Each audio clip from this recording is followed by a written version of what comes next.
Du-du-du-du-du-du.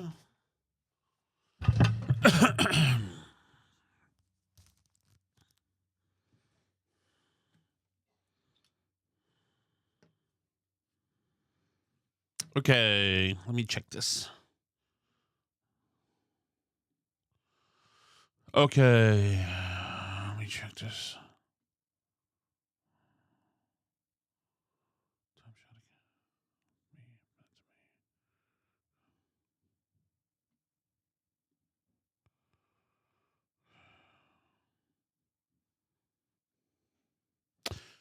There I am.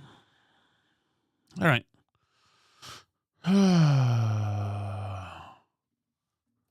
Du-du-du-du-du-du. All right, ready?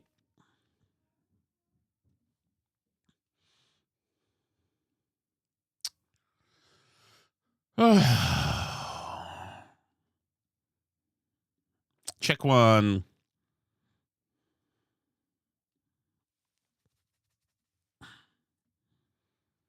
Okay, here we go. 5, 4, 3, 2, 1.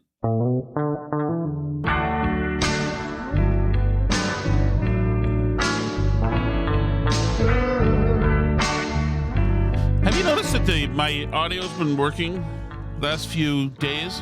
So I ordered a piece of equipment that you plug all the things to. And so all this stuff is plugged into this one thing, and then that gets plugged into the Mac. And usually I go dirt cheap on this.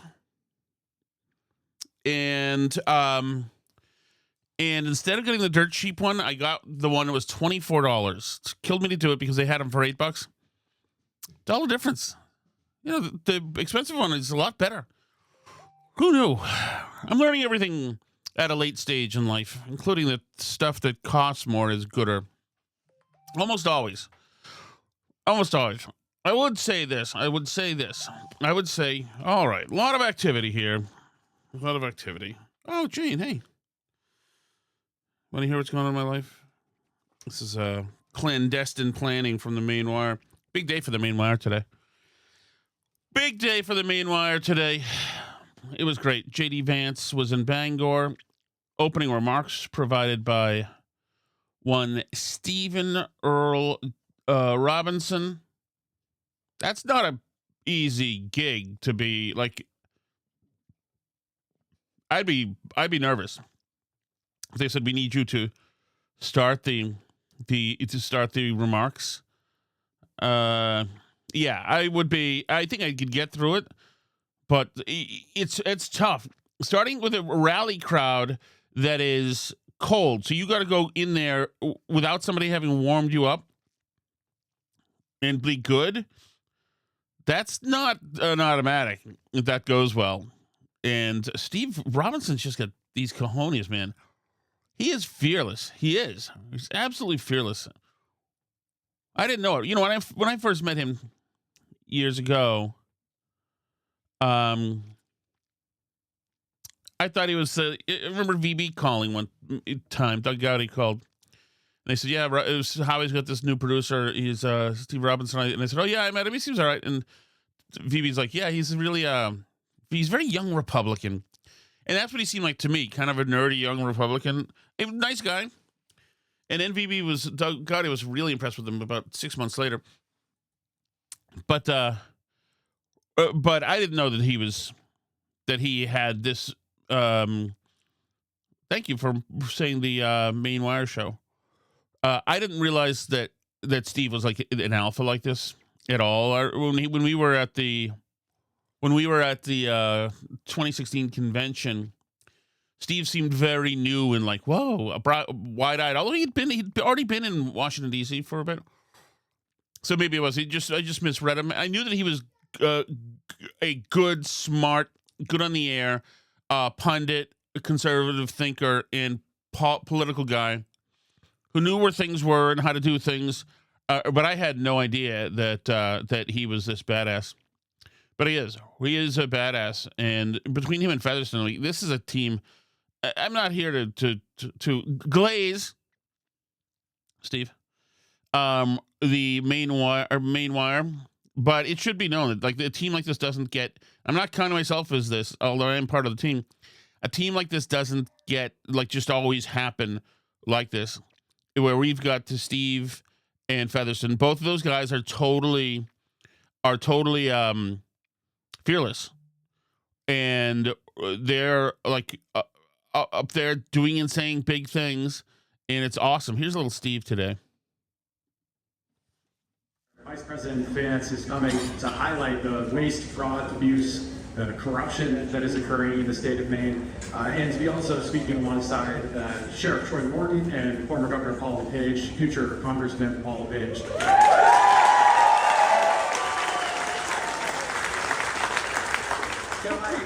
I started first with the Maine Wire about 10 years ago, as many people might not remember that, but I was reporting then about welfare fraud. Except that we had a governor who actually cared about transparency, a governor who cared about cracking down on the waste and abuse that was in those programs. And we submitted a full request. We got all the EBT card transaction data, and we showed how they were spending their welfare dollars at casinos and strip clubs and the Virgin Islands. I don't know who in Maine is getting an EBT card to go to the Virgin Islands.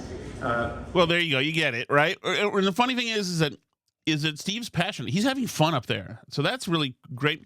But as far as the reporting goes, this is what the praise I want to give to them. There's a group of us. So John Featherston, another guy, I had no idea that he was like this. I thought he was Mr. Straight-laced state politics, and that's it. I remember I made fun of him on the Burn Barrel one time, a couple of years ago.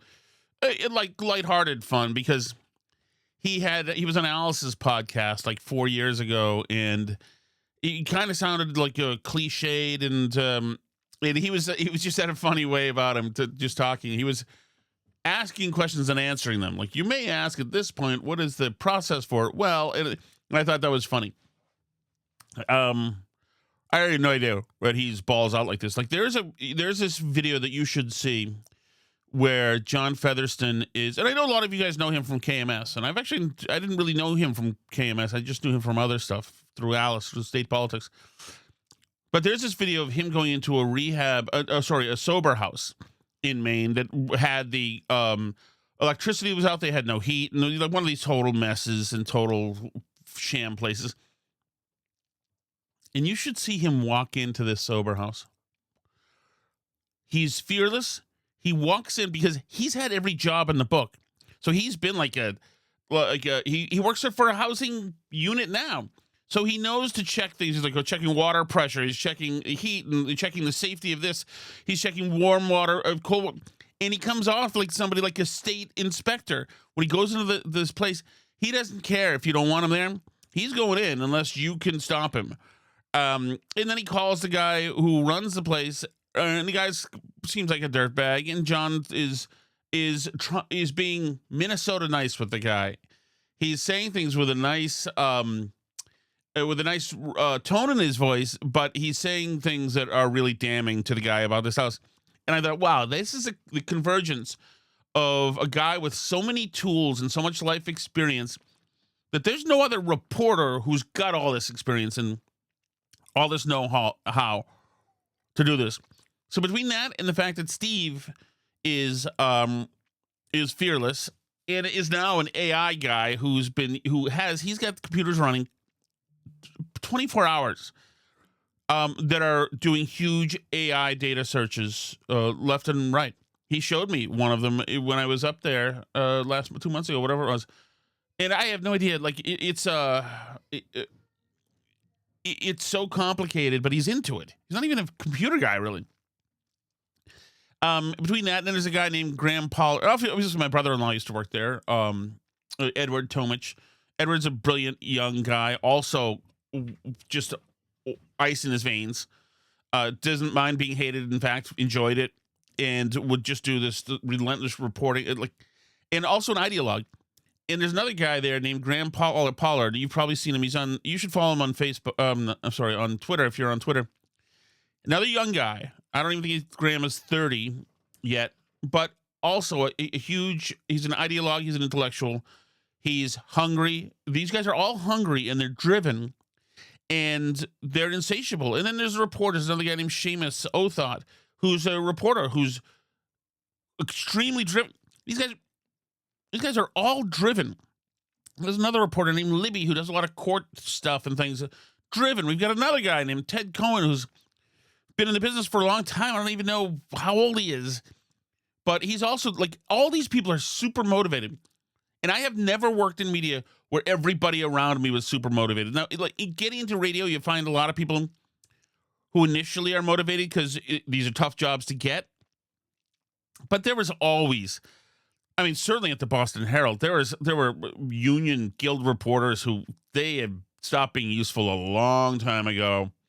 They're sticks in the mud, useless attitudes. There was, there were good ones too, but the good ones a lot of times were the exceptions. And there was others who just hated management and this, like it was no longer about reporting for them. And even like I was saying in radio, a lot of people are just done. And especially when you go to places, these are the industries that are dying.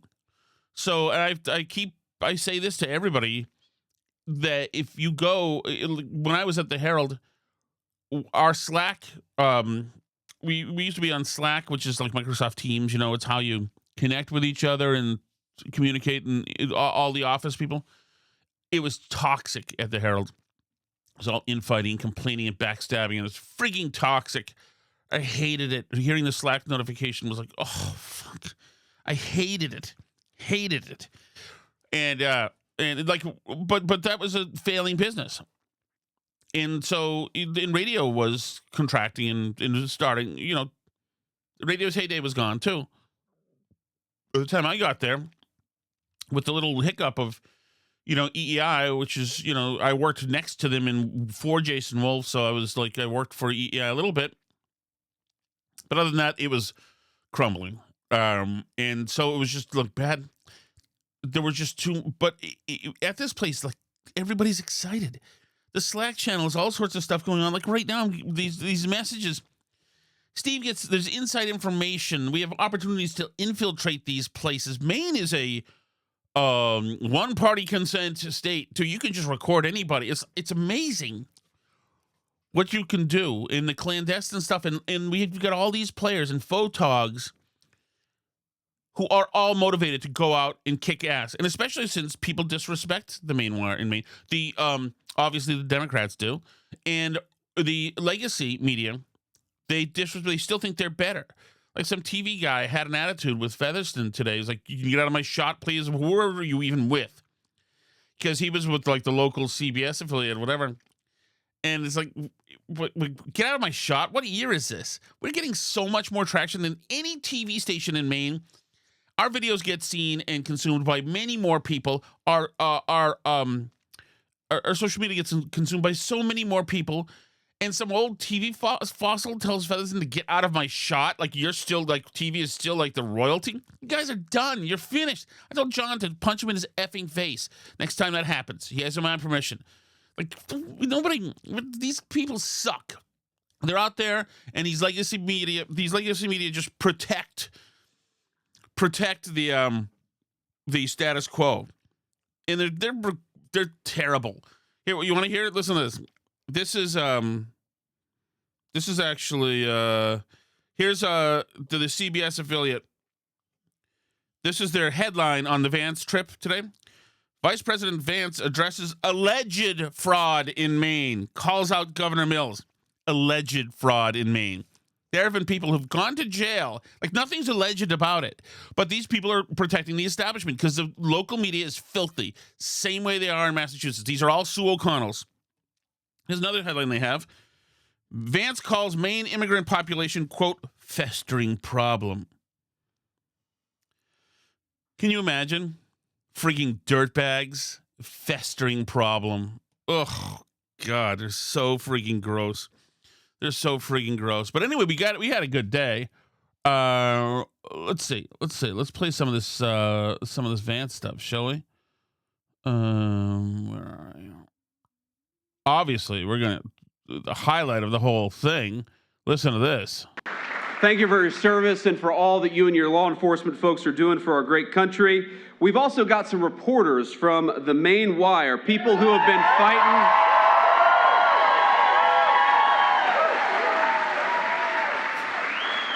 People who have been fighting fraud. So let's give a round of applause to John Featherston and Steve Robinson. See you guys. You can call me a pussy. I almost cried today when I heard that. I was like, holy frig, oh my God. It was freaking fantastic. Freaking fantastic. Here's a little more of Vance. People go out there and say that they're providing services to autistic children, when in reality, they maybe don't have any children at all, or they certainly don't have autistic children. So they get paid millions and millions of your dollars to provide services that they're not actually providing. And oh, by the way, what happened to the autistic children and their families who actually need those services and need a competent government to ensure that they're doing the right thing? My friends, this has gone on for far too long. You have been fleeced by your own government for far too long, and we are stopping it every single day. How awesome. How awesome is that? How awesome is that? These guys are freaking just the best. Just absolutely the best. Let's see. Here's Featherston gets a question into JD Vance. You today coming validates the problem. Yeah. But it's up to the rest of us to make sure it gets fixed. What is your advice to the people of Maine and how they hold their elected leaders accountable? So the question for those of you who couldn't hear is, we all know there's a fraud problem in Maine. We all know we want to fix the fraud problem in Maine. What advice do I have? What are the concrete steps that we can take to actually ensure that the fraud stops? Let me give you a few answers. And one, I got to be honest, it's on me, and it's on the Federal Department of Justice, it's on the leadership of the United States government, is when we find somebody like Ms. Muhammad who's committing fraud against the American people, we've got to show up and arrest her and try to send her to prison. Yeah. It's very simple. There's got to be accountability. Because here, one of the things I learned, and I was shocked by this, is that when we have what is defined as low-level fraud, let's say a person defrauds all of you for $1 million. Too many of our Department of Justice leaders under the Biden administration, they said that was too low level to actually go after. So, I mean, how many of you would like the federal government to hand you $1 million? Yeah. Well, there were fraudsters out there who were getting $1 million of your money, and the government wasn't even paying attention to it.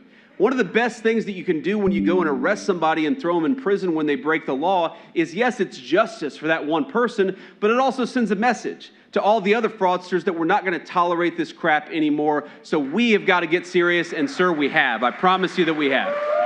Here's... Calls him sir. All right, okay, that's good. The other thing is... let's see our other reporter, Seamus Othot. Seamus Othot with the Maine Wire. In the recent budget, Janet Mills and the Democrats enshrined essentially protections for fraudsters. If they get their federal funding cut, the state will pay for them. How do you think that can be fought on the federal level without just taking those currently diffuse costs and putting them even more directly onto the Maine taxpayers? Well, I had not heard of that. Unfortunately, it doesn't shock me. And I think that this is where, when we talk about what can you do, what is my advice to you in order to stop the fraud? Advice number one is throw the people that enable the fraud the hell out of office. They're not worthy of your support, and it's going to keep happening unless we kick them out of office. But the answer is, we have a number of tools at the federal government to force compliance with our anti-fraud statutes and anti-fraud provisions. We're working very hard, again, to work with these states, but if the states aren't going to work with us, we're going to force them to comply with the anti-fraud mandate. It's very simple. We're going to use those tools at every step of the way. I don't, frankly, care whether the far-left politicians in this or that state try to protect the fraudsters. We're not going to protect them under the Trump administration, and that is my solemn promise to every person in the state. It is interesting that Vance hadn't known that was happening, but I'll take it. Okay. Let's see. Is there anything else from there? Oh yeah, let's play some of the the protesters Featherston saw. He's chasing these people down the outside. 8647 sign. Of course, Featherston always positions himself as a really nice guy, but he's not afraid to get right up into your business. Please don't follow or harass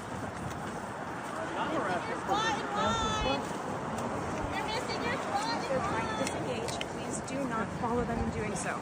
The girl who jumps in front of Featherston here is that really cute, crazy chick who was like hopping around in front of Graham Plattner's event before, which I love. They're trying to disengage. You're engaging They're with me. trying to disengage.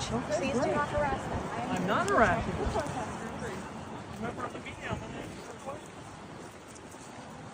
Are you walking away in shame or in fear, ma'am? Okay, have a nice day. Thank you. Let's see. I think there's another one too.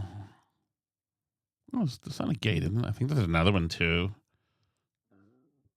Sorry. Let me see if I can find the other one where they're salty. Oh, here we go. All right, so why are you guys here today? I tried, they won't talk. Protesters. What's that? You love America. You love America. We got a Mexican flag. I mean, I love American. I'm not a big fan of our turd in charge. Okay. Yeah, hey, it's American, dude, you know? Absolutely. You love America, but you're not holding an American flag. Yes, I am. Oh, okay. And unlike him, I'm Oh, showing dude, respect for I've it. been working on Because that our shit. flag bylaws I've been working on this specifically shit for says not years, to do man. this. Tell me about the However, custom this is a sign of dude. Trump toilet paper. It took me years to finally make this shit. Oh, no, oh, dude, the shirt. I actually have a sweater. I mean, Where it's... you're wrong is I didn't take a flag. I actually just added the crown. It's a print. Dude, I've been seeing it. All right, so I'm curious. You have the Make America Healthy Again badge. Is that? Oh, I find stuff and I like, like I said, I'm like, I just find stuff and. So I'm curious. Why do you think that ICE is violating the Constitution? Why?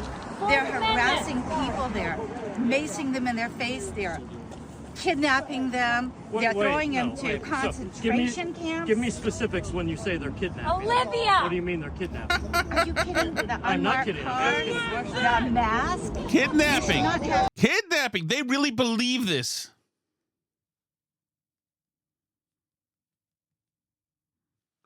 Can you imagine? An unmarked car and a mask is not kidnapping. Would you If agree? you take them and put them in the van and then take They're them to law a concentration enforcement. camp. They're breaking the law. They're What not distinguishes? Why do you say that it's a concentration camp rather than just a regular jail? because The psycho chick is now in the way. She was wearing a mask and like a reflecting suit. It has a rape whistle or something. So you don't answer them. you're right. You don't get a being to tell why the Featherston goes to the next person. Keeps going.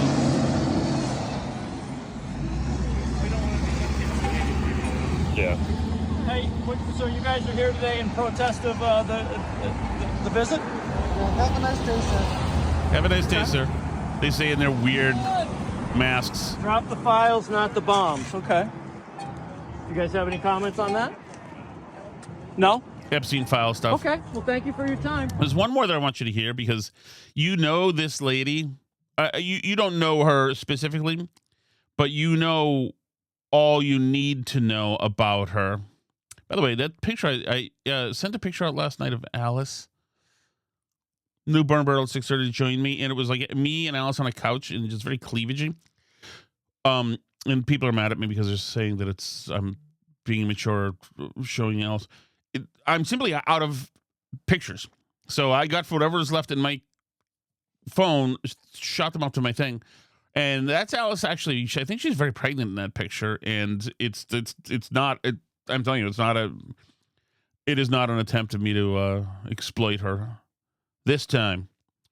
But she is pretty, in my opinion. You don't have to think so. Wait, where's this other lady? Am I in the right place? Okay, let me see if I can find this. I'm laughing because Menners has been messaging me, and he's funny. Okay, so this is the lady I want you to hear. Come on, Tom.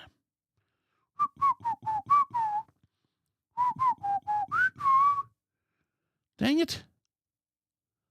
Frig. Where is it? I'm going to find it, guys. Stay with me.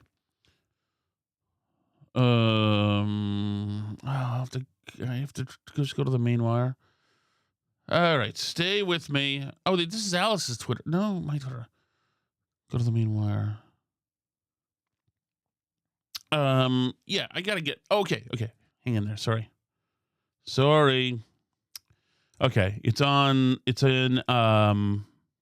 Slack, as a matter of fact. Here we go. This woman right here. This is too good.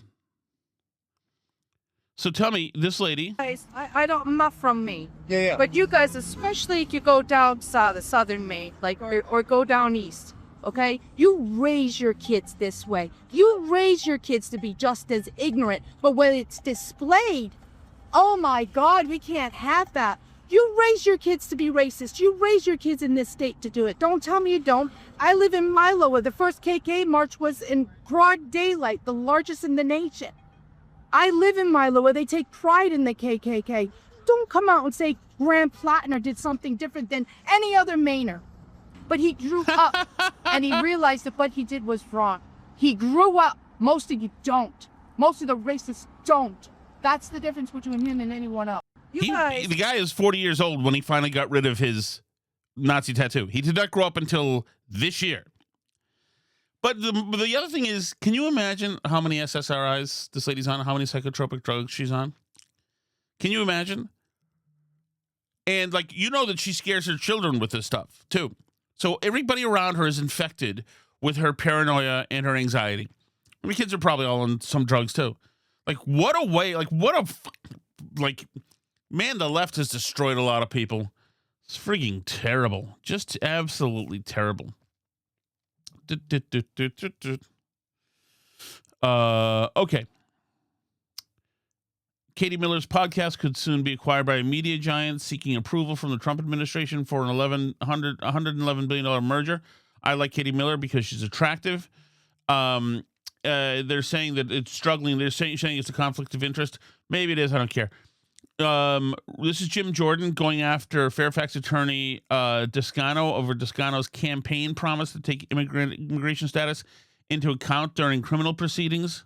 That's why I asked the morale question in light of your statement just a few months ago where you said it's shameful that the guy beside you is not prosecuting people. I did. You said that? I did. Okay, good. Mr. Descano, why'd you change your website? So first of all, let me address what you had said No. You answered the questions we asked. You answered the questions we asked. I asked a simple question. Why did you change your website last month? Well, sir, your statements about don't want to prosecute guys is absolutely false. And my policies so far in this hearing... Are you saying what the sheriff wrote me is wrong? No, what I'm saying is that the way that my policies have been December 16th, presented in this are outrageous. She said the Commonwealth's attorney, that's you, chose not to prosecute Mr. Morales-Ortiz on December 16th, and they had to release him. They had to do their job because you wouldn't prosecute. What happened on December 17th, Mr. Descano? Well, sir, let's talk about December 16th. No, that's the question. What happened on December 17th? This same guy murdered somebody. This guy murdered somebody, and I'm asking you, why did you change your website? Well, do you not want me to talk to you about the actual case? I want you to answer the first question I said. Which was about the case. Why did you change your website? Well, sir, because the website is not my policy. My policy... I think the voters might be interested in that. This is your campaign website where you said our office will take immigration consequences into account when making charging and plea decisions. Immigration consequences were certainly part of the game here, part of the issue here with Mr. Morales-Ortiz. No, they weren't. You decided they absolutely not to were not. You are assuming something that is in fact untrue, because you are misrepresenting my policies. My policies do not say that we do not prosecute people. Well, if you're proud of your policies, why'd you change your website? Because that's not my policy. As I told you, sir, that is a campaign statement that I made Mr. before I was Commonwealth It had been attorney. up for 6 years. Freaking love it. I love Jim Jordan. A week after we send you a letter saying we want you to come testify, shazam, You change it. Because I'm I just could asking, not. Is that coincidental? Because I could not believe that people were so obtuse that they could not realize what the difference between a campaign statement and an actual office policy is. So when you make campaign statements, those aren't true? You're not being honest with your voters? That's not what I'm saying at all, sir. Sure sounded like it. Sure sounded like it. It's absolutely not. What I'm saying is that when you still haven't told me why you took it. You still haven't told me why you took it down. Because I was hoping to come here to talk about my office policies, not be distracted by a campaign statement that was made a year before I was actually Commonwealth's attorney General. and had any cases that were mine. This is almost laughable. This is your policy. You said it right here. You told the voters, if you elect me, I will take into account immigration consequences when making charging and plea decisions. This is my policy, not what you have in your hand. Oh, okay, so what you said to the voters is not real, doesn't count. No, sir, what I'm saying is that as an office holder, my office is run by my policy. Your sheriff said you wouldn't prosecute. This guy gets released, kills someone the next day. We start asking about it. You change your website and take down the statements that say you're going to take into account immigration consequences when you decide what you are going to charge. And it has been public the entire time I've been in office, sir. Freaking weasel. I love it. I love it. I'm a Jim Jordan guy through and through. Jim Jordan guy. Do we play the Eric Church thing? I mean, I don't. That's a lot for you to take. Eric Church gave it a commencement address. No, I won't. He gave you a commencement address. You go watch it with his guitar. It's 15 minutes long though. Here's Trump in China. 母校清华大学。 As allies in World War II, President Franklin Roosevelt's mentions of the brave people of China, that's what they were, drew loud cheers in his speeches in the United States, and everybody loved what he had to say. Just as many Chinese now love basketball and blue jeans, Chinese restaurants in America today outnumber the 5 largest fast food chains in the United States, all combined. That's a pretty big statement. 那么，作为2战期间的盟国，罗斯福总统在美国的多次演讲当中提到了勇敢的中国人民。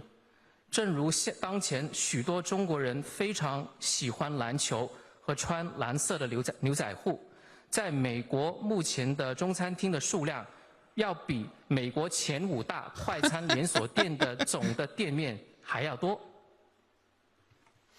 I love it because Trump is looking around and he looks like he's had almost no patience for this. They've been getting along though. They've been getting along down there, and yes, I'm for it. Where's she? I got a she cut here. So here's she. And a stable bilateral relationship is good for the world. China and the United States both stand to gain from cooperation and lose from confrontation. We should be partners, not rivals. We should help each other succeed and prosper together and find the right way for major countries to get along well with each other in the new era. Mr. President, I look forward to our discussions on major issues important to our 2 countries and the world, and working together with you to set the course for and steer the giant ship of China-U.S. relations so as to make 2026 a historic landmark. Yeah, don't trust them. You can't trust the Chinese. Obviously, they want our tech. They guipe from us.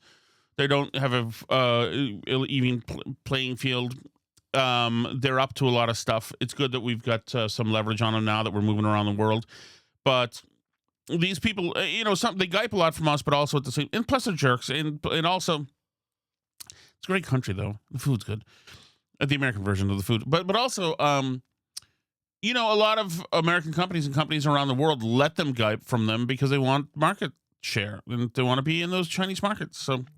But they're not here to help us, obviously. They're not here to be our pals. There's no doubt about that. All right, let me see what else I have, and then we'll do this chat. This has been a fun show. It's been very, very comfortable for me to do this show today. I don't know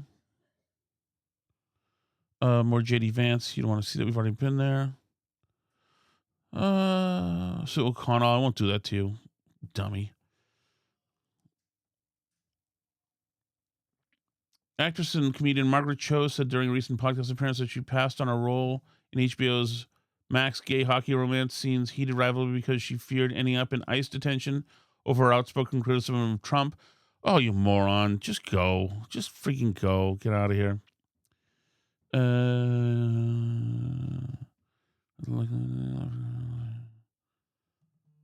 Okay. All right, let's do the chat. Life is like a guitar. Okay, yeah. I won't bother you with that. Let's do the chat, shall we? Where is that kept? Oh, God, I have the angry shark music in my head. What have I done? Ooh, nice. All sorts of good stuff today. So first we have the Frenchman harassing you. Correct. What was his name? Jacques Chirac? That was Lionel. That's all on video. I could have freaking destroyed that guy's life. I only gave him a parting shot. No, not a parting shot. A grazing wound. Whatever it's called. Through and through. But, man, I could have effed him up. I don't know. Whatever that frog's name was. And then we've got the apparition who is the quote-unquote old lady Nazi who is harassing you on the roads.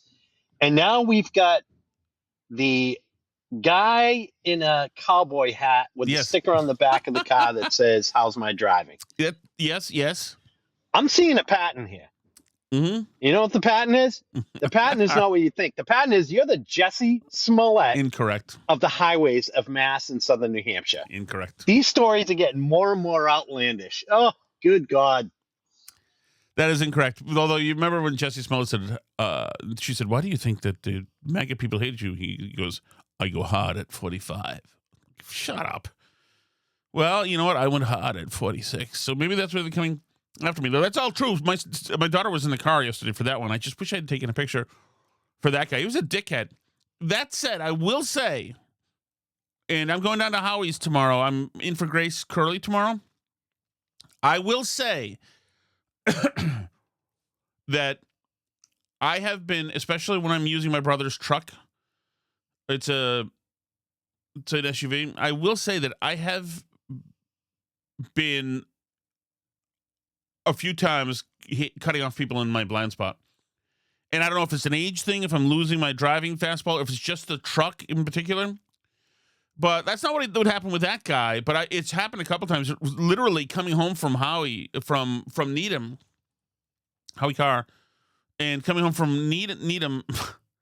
And like one time I really did it terribly on this guy, and he was like, "Fuck you." He was really mad, and I made all the hand gestures I needed to so that he would understand that it was my bad and I'm disgraceful. He was like, "Whatever, fine." But so there's been some of that. But no, all this stuff happened. This stuff Tuesday happened. Believe me, that's why I recorded it. I made a note for myself because I'm like, oh, good, I can use this for the show. But something was up. So, there are those days when like everybody's off, everybody's effed up and weird, and that was one of those days. The yesterday thing was, that was I didn't see the dude, and he was beeping at me, and I still didn't see him. That's gonna be a flaw with a car. That's gonna be what that is. But these all happen. Believe me, I don't think I've ever made anything up. I think there was one time I made up a story. I made up an ending of a story but I've never told you it. But it was part of. I got towed. I was really drunk in 1995, and I got towed to this tow lot in Belmont, and because I had parked I lived in Brighton. I parked at this liquor store, and went into a bar and got drunk because I was an idiot. And so then they towed my car, and I decided I was going to steal the car out of the tow lot. It was D&D Towing in near Alewife. So I sneak into the tow lot, and I can see the guy. They wanted $100 or something, and I'm like, I'm not going to give these guys $100. I'm going to get this car out of there. So I sneak into the tow lot. I sneak into my car. And I'm like, I approach the office. I'm like, as soon as these guys leave the office, I'll go in there. The keys are hanging in there, I bet. And I'll get the keys, and I'll move. And I noticed that they had a big tow truck at the entrance, using that to block people from trying to steal cars out of there. And so I'm like, okay, maybe I have to move that tow truck or wait till it moves, because it was coming and going. So when it goes, I need to get into that office, get my keys, and get and drunk drive my car home. So I waited for a while, and then I go, and at one point, I go, and there's right out of the movies, there's a Doberman who comes walking out, and I'm like, oh my God, this is like way cliched. But a Doberman didn't attack me. In fact, I petted him, but I noticed there were people in the office, so I took the Doberman and I took him into my car, and then I fell asleep, and the Doberman fell asleep. This is true. And then I heard the tow truck yard guys talking about me because the windows were fogged up and they could see that some dude was in the car, and it's not the first time it's happened. So they're laughing at me and talking to me. And then I let the Doberman out of the car, and there's I can't get the timing to work. I've got to work this morning at 7:00. It's 4:58 now. And so I eventually just had to walk to Belmont, walk to Alewife somewhere, find an ATM, and get $100. And then I just relented and paid them. I did it for a time, change that story to, this is just in the 90s, probably to try to get women to think I was cool. I did change it to, I kept the dog and got the car out and made the dog mine or something. I don't know. But that didn't really happen. That's the only thing. That's my only Justice Smollett moment. It just that's it. That's it. Hey, Tom. Thomason here. Yeah, I was just watching the video of the president over in China. Yeah. And it was so sweet watching all the little boys and girls wagging the flags. Yeah. Smiling. They look so sweet. And then I was wondering which of them are going to grow up to be Fang mayors, Democratic mayors in the city being spies, and which of them are going to be in our university stealing all our secrets. Yeah. Which of them are going to have affairs with Democratic senators and steal secrets. You're just wondering about that. Well, they're probably the elite there, right? And you have to be from a certain descendancy, I think, in China to be the elite, or else you're a third-class citizen. So probably a lot of them.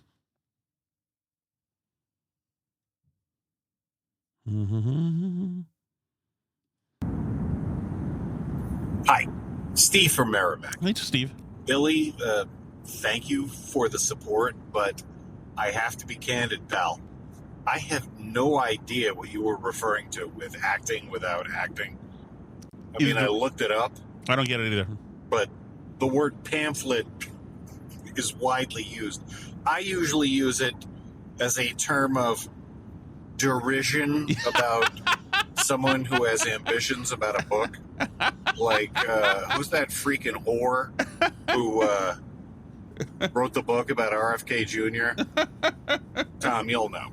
Or her, Olivia Nuzzi. Yeah, Olivia Nuzzi, yeah. Yes, I made a comment in the New York Post comment section that Olivia Nuzzi's book about RFK Jr. sounded more like a pamphlet.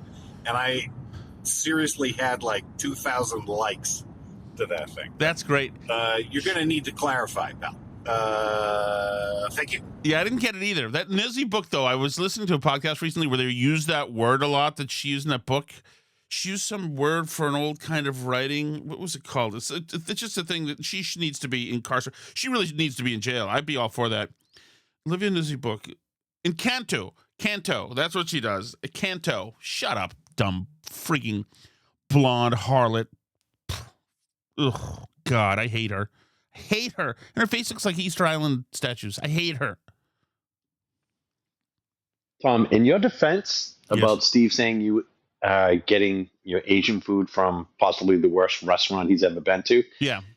I just want to say Steve may not realize that this is apparently the only Asian type of restaurant that will actually puree their food so that you can eat it with those dead, rotten, stunted baby teeth of yours.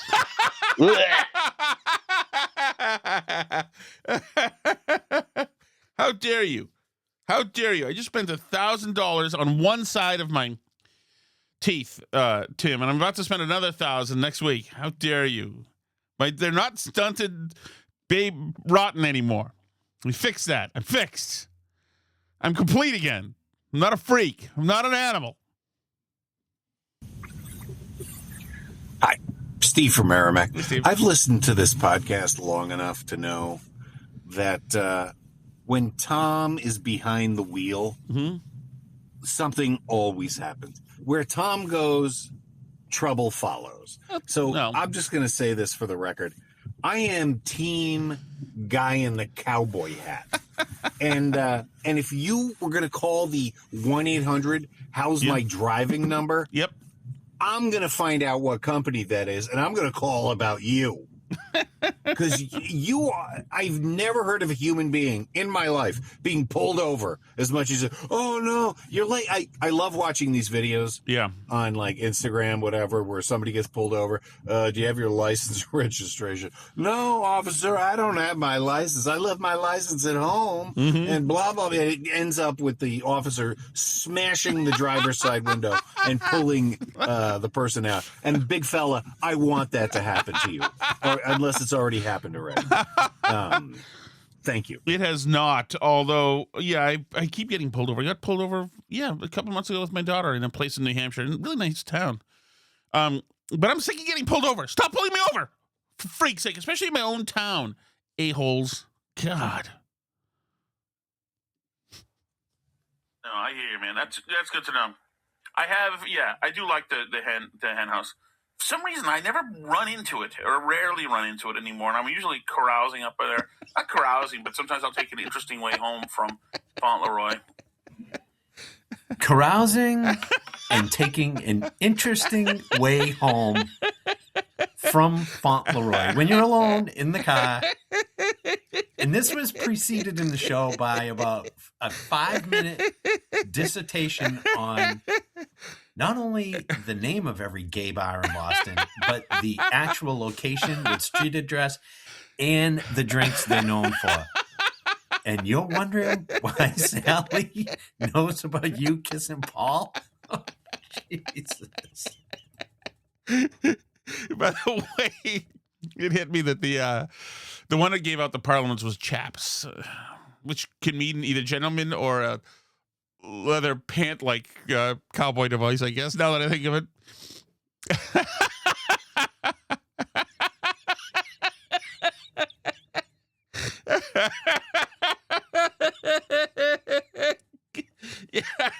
It does sound like something you get charged with in like in 1955, which everybody knew meant like, picking up gay people. Hi, hey, Steve from Merrimack. Tim from Canton. Yes. I would like to draw your attention. What are you eating, Steve? To a sentence. Is it something good? Is it a sandwich? I'm hungry. I'm a fat person. Oh, by the way, my Wegovy, I'm getting supposedly I'm getting a bigger dose coming up from if that's what they're even giving me. Like, who freaking knows? Hi, Steve from Merrimack. Tim from Canton. I would like to draw your attention to a sentence from the Road Rage Cowboy Hat vignette. At one point, Tom says, and I quote, "I would have loved to have blown this piece of shit." Period. Tim, I expect you to download that, upload that, do whatever you have to do, but it was magnificent. That is not true. How dare you? That is not true. Woe betide you. All of you people. You're the gays. I'm not. That's what you are. You see? Mm-hmm. All right. What a fun way to end the week. Thank you guys so much. I'm sorry I'm so late on the food shows. If you guys want to be on a food show, let me know. It's tough to do food shows. My freaking blonde wife bailed on me, so now I'm stuck. Which I loved doing that show too with her. I thought it was especially good, but her shrink told her to create boundaries. I'm the boundary. C'est La Vie.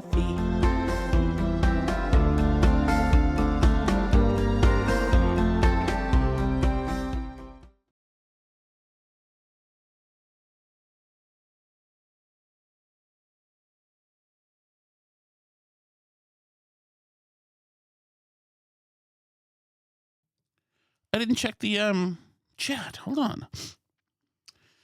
Oh, Tom, get better at this. Okay, let me go through the chat here. Tommy says, Maine Wire show highly recommend. I appreciate that. Tishy says they shouldn't have given up on Boston Herald Radio. It was awesome. Thanks, Trish. It was well, they gave up on everything on that place. It was a little before its time, I think, but now, like, looking in retrospect, if I could start it again, I mean, we could have just cut like all of those people in the guild who were miserable and not producing. We didn't need them. We could just expand the radio. But you love Sue O'Connell. No, as a person, she's fine. Tommy says she's a peach. Chester Cheswick says, Tom, you are a pussy. Often, yes. And probably by nature, mostly, always. Trish says, I wonder if Kathy Carr is impressed. Second that, Dr. Cheswick. What was I a pussy for? What did I say? Good stuff. Oh, because I cried. Oh, because I got emotional, yeah. Let's see. What up with that woman trying to block him? I know, psycho, but she's attractive, so I like her. Steve Merrimack says, a new shit has come to light, man. Well, what is that?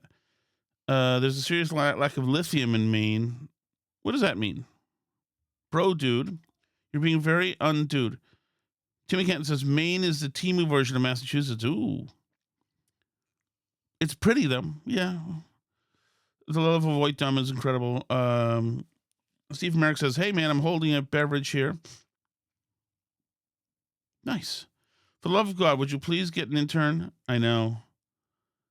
Burn barrel for in a ditch again. I don't know what that means. Welcome to the Stream of Consciousness Burn Barrel podcast. What? This made total sense. Yeah, the first clan meeting, no. Wow, crazy chick, how did you find one? Yeah, I know.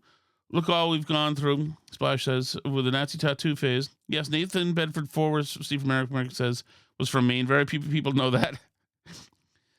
Breaking news, Tim has a dolphin tramp stamp tattoo. I tried to put out that Alice had a tramp stamp tattoo. She does not, but she does have a tattoo, which is a true story. She doesn't have the one I put her out there.